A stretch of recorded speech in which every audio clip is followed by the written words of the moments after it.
The gospel lesson comes to us today from the Gospel of Luke, chapter 7, starting at verse 11.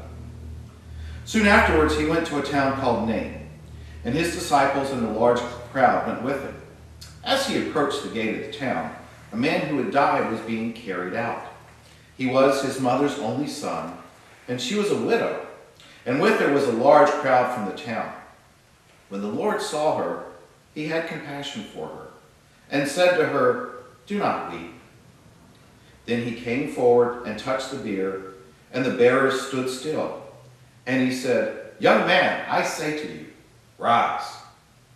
The dead man sat up and began to speak, and Jesus gave him to his mother. Fear seized all of them, and they glorified God, saying, "A great prophet has arisen among us, and God has looked favorably on his people." The word about him spread through Judea and all the surrounding countries. May God bless the hearing of his word today. May the words of my mouth and the meditations of our heart be acceptable in the sight of us, O Lord. Amen.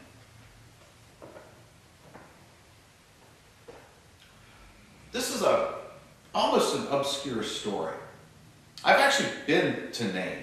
I did one of those we ran where Jesus walked tours about 20 years ago.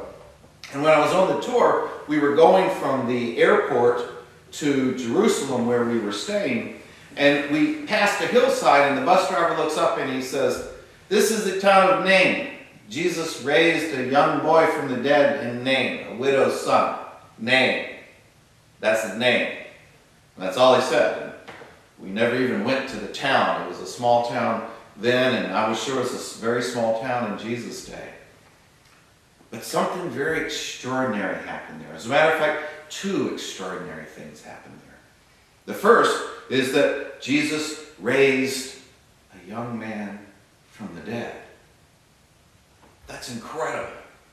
I have been in ministry 17 years, and I've never done that. And I probably never will. But what's more incredible is the compassion that Jesus had on this woman. Now, Jesus had raised people from the dead. This is the third instance of that. The first was Jairus' daughter.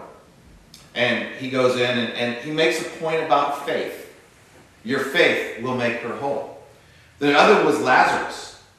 Jesus raised Lazarus from the dead, and that's where he did his big "I am the resurrection and the life" speech. But this wasn't to show a point about faith.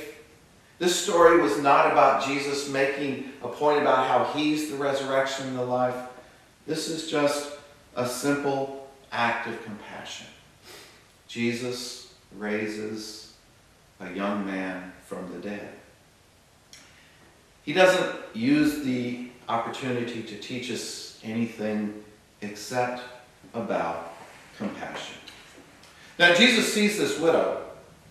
They're coming out of the town, and she has one son. Now, she's a widow, which means she doesn't have a husband to support her. And in that day and age, that meant that she was living on the edge. There's no social security, no safety net. You had to have people around you supporting you. And so her son was probably the one who was supporting her. And then he dies, which means that she is probably going to be on the streets begging before long. She had no means of support. This is her only son. And Jesus looks at her and has compassion on her. What is compassion? It literally means to suffer with someone. In Greek, it's my favorite Greek word. Splanchnizomai. That's the Greek word for compassion. And it literally means a feeling you get in your gut.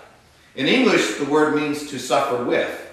It means that you feel someone else's pain with them.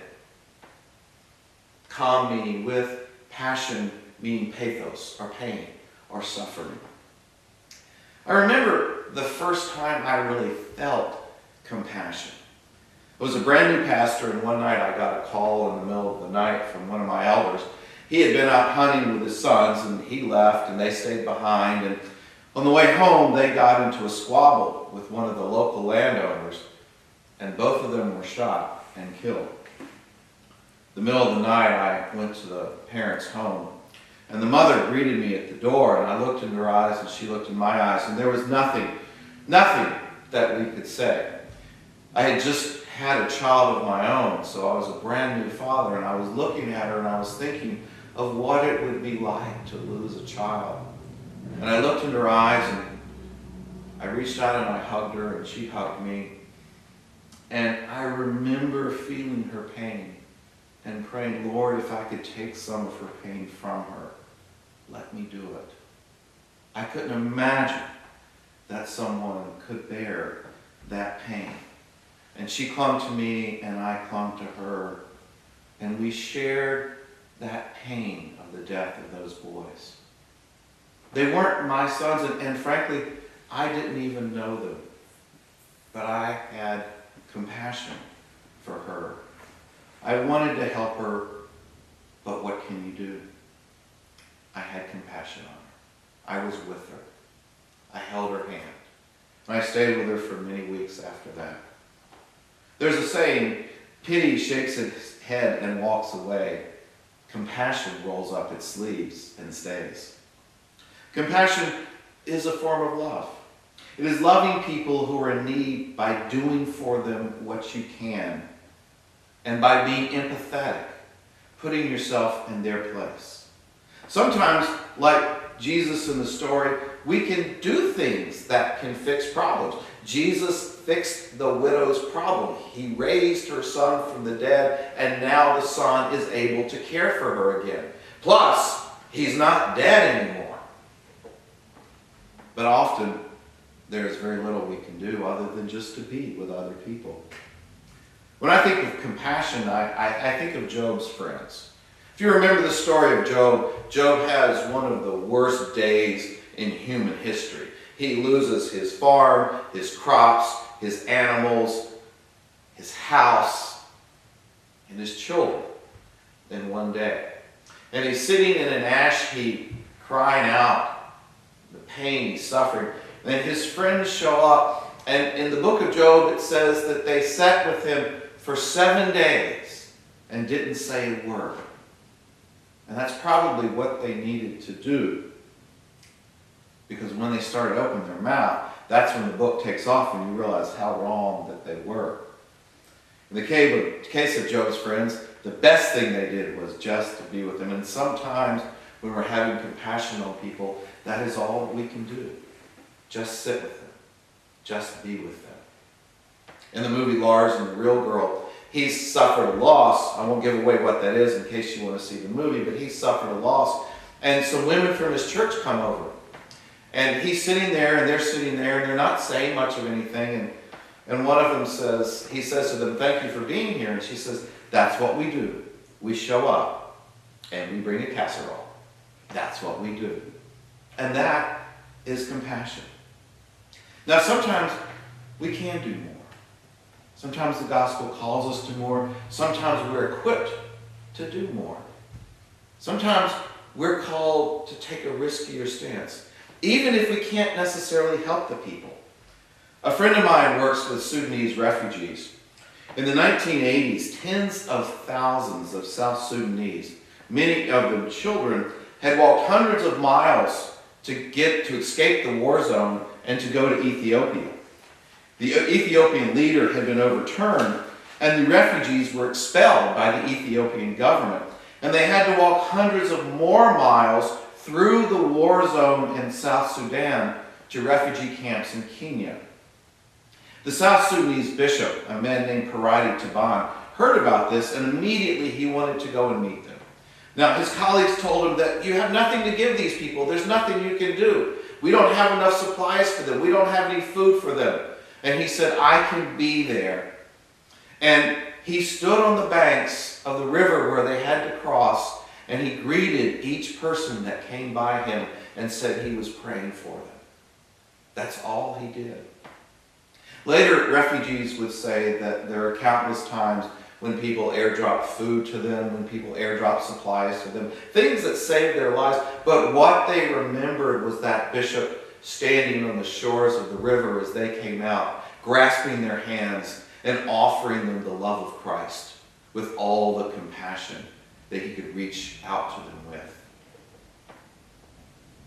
Paul tells us in the book of Colossians, as God's chosen ones, holy and beloved, clothe yourselves with compassion, kindness, humility, meekness, and patience. That's the mark of the Christian life, to clothe ourselves with those things.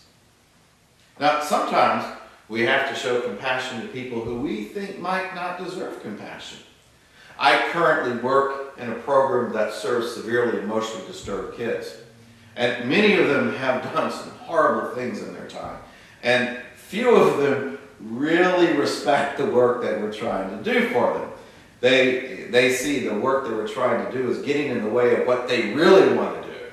And so they're not often fond of their therapists, their group therapists, the people that are trying to help them. Many of them have police records.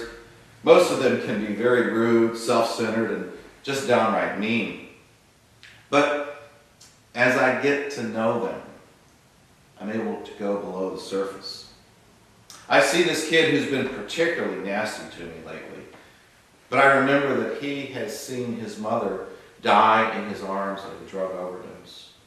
And then 2 years later, saw his father die in the same house that he was in, also of a drug overdose. I see the kid over there, it's just not paying any attention to me at all, and clearly looks like they want to be somewhere else. And I remember that he was abused by his mother for many, many years, and he has no idea what real love is. The kid that keeps interrupting me with the way off the wall statements has fetal alcohol syndrome and has the mental capacity of a 10-year-old, even though he's about 300 pounds and 6'3". On the surface, these are bad kids, and it would be really easy to judge them. But as I get to know them, I start to have compassion on them. Compassion moves us past judgment and into feeling with them, into empathy. If we're judging people, we're not compassionate. We cannot be compassionate if we're judging people. But the Bible calls us to reach out in love. The Bible calls us to have compassion. Sometimes it takes supernatural strength. It doesn't always come in a day. When a new kid comes in the program, it takes me a while to warm up to them, to be able to have compassion on them. And there are some kids, frankly, I struggle and I'm not always successful. But I'm called to clothe myself with compassion for others, as are all of us. We all have hurts deep down inside that we wish we could share with other people. And when there's no one there, when we have to carry those alone, when we feel like no one understands, we can feel totally isolated, even from God.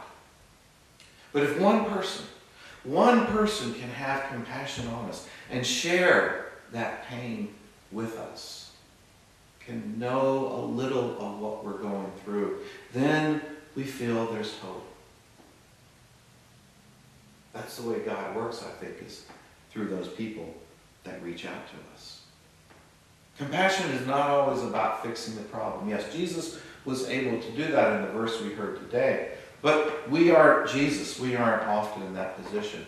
But it is about reaching out to them. It is about caring for them. It is about being empathetic and trying to get into their world and understanding what their pain is like. We can't always help, but we can always be compassionate.